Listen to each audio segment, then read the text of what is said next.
হয়, ঢেকিয়াজুলিৰ শলমাৰী গাঁৱত এটা দৰিদ্ৰ পৰিয়ালৰ এগৰাকী যুৱক বিগত 12 দিন ধৰি সন্ধানহীন হৈ আছে।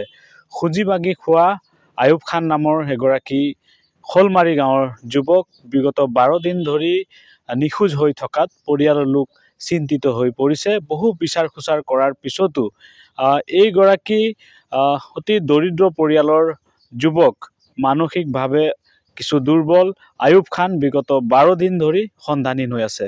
ইয়াকে লৈ পৰিয়ালৰ লোক চিন্তিত হৈ পৰিছে।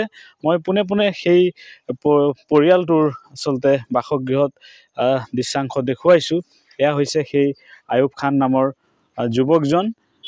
খুজি মাগি খোৱা এইগৰাকী আয়ুব খান, আৰু আয়ুব খান বিগত 12 দিন ধৰি নিখোজ হৈ থকাত পৰিয়ালৰ লোক চিন্তিত হৈ পৰিছে।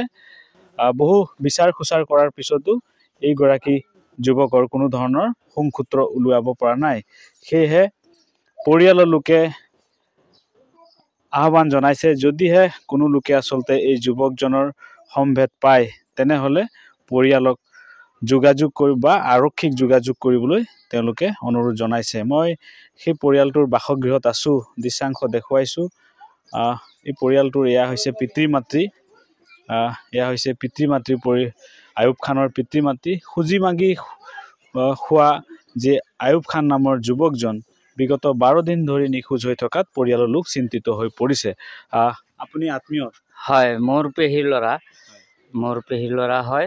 তো অলৰেডি আপোনালোকক ধন্যবাদ জনাওঁ যে আপোনালোকৰ যোগেদি যদি আমি এই ল'ৰাটোৰ সংসূত্ৰ পাওঁ তেনেহ'লে এই পৰিয়ালটো নথৈ আনন্দিত হ'ব।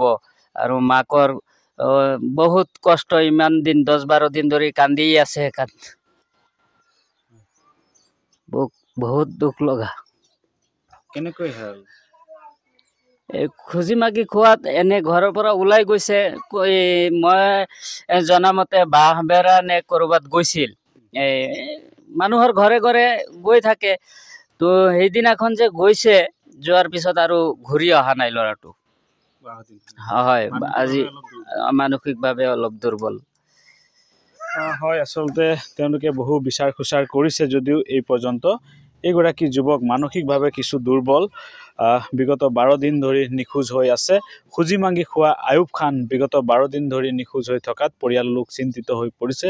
সেয়েহে যদিহে কোনো লোকে এই যুৱকজনৰ সম্ভেদ পায় তেনেহ'লে স্থানীয় আৰক্ষী বা পৰিয়ালৰ লোকক যোগাযোগ কৰিবলৈ তেওঁলোকে কাতৰ আহ্বান জনাইছে। আপুনি বিচৰা বাতৰি পাব কেৱল নিউজ 18 এপত। নিউজ 18 এপ ডাউনলোড কৰিবলৈ স্কেন কৰক এই QR কোড।